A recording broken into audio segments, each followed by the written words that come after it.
ഇന്ധന സ്വിച്ചിന് തകരാറിനെ തുടർന്ന് air India dream liner നിലത്തിറക്കി. ലണ്ടനിൽ നിന്നും ബംഗളൂരുവിലേക്ക് പുറപ്പെടേണ്ട ബോയിംഗ് 7878 ഡ്രീം ലൈനറാണ് നിലത്തിറക്കിയത്. ഇന്ധന സ്വിച്ച് ഓഫ് ആയതിനെ തുടർന്നാണ് നടപടി. DGCA അന്വേഷണം ആരംഭിച്ചു. വിവരങ്ങളുമായി സോന ജോസഫാണ് ചേരുന്നത്.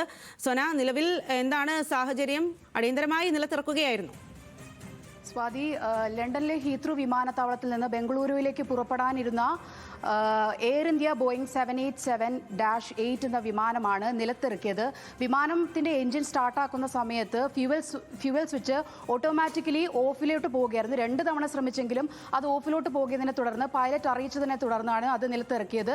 അപ്പോൾ നിലവിൽ അതിന്റെ ഇനി എപ്പോഴായിരിക്കും തുടർ പ്രവർത്തനങ്ങൾ എങ്ങനെയാണെന്ന് അറിയത്തില്ല. ഇതിന്റെ പശ്ചാത്തലത്തിൽ DGCA ഇപ്പോൾ അന്വേഷണം പ്രഖ്യാപിച്ചിട്ടുണ്ട്. അതുപോലെ തന്നെ ബോയിങ്ങിന്റെ 787 എല്ലാ വിമാനങ്ങളിലും തന്നെ പരിശോധന നടത്തിയിട്ടുണ്ട്. നിലവിൽ മറ്റു വിമാനങ്ങളിലൊന്നും തകരാറുകൾ റിപ്പോർട്ട് ചെയ്യപ്പെട്ടിട്ടില്ല. നമുക്കറിയാം, കഴിഞ്ഞ വർഷം അഹമ്മദാബാദിലുണ്ടായ വിമാന ദുരന്തം ഇതുപോലെ തന്നെ വിമാനം ടേക്ക് ഓഫ് ചെയ്ത് സെക്കൻഡ്സുകൾക്കുള്ളിൽ തന്നെ ഫ്യൂവൽ സ്വിച്ച് ഓഫായതിനെ തുടർന്നായിരുന്നു വലിയൊരു ദുരന്തം ഉണ്ടായിരുന്നു. 260 പേർക്കാണ് ജീവൻ നഷ്ടമായത്. ഒരാൾ മാത്രം അത്ഭുതകരമായി രക്ഷപ്പെടുകയും ചെയ്യുകയായിരുന്നു. അതുകൊണ്ട് തന്നെ ഇത്തരത്തിലൊരു തകരാർ നേരത്തെ കണ്ടെത്തിയതിനെ തുടർന്ന് വലിയൊരു ദുരന്തമാണ് ഒഴിവായിട്ടുള്ളത്. എന്തായാലും സമാന സാഹചര്യം ഉണ്ടായതുകൊണ്ട് തന്നെ സുരക്ഷ ശക്തമാക്കിയിരിക്കുകയാണ് ഇപ്പോൾ DGCA. ശരി സോന.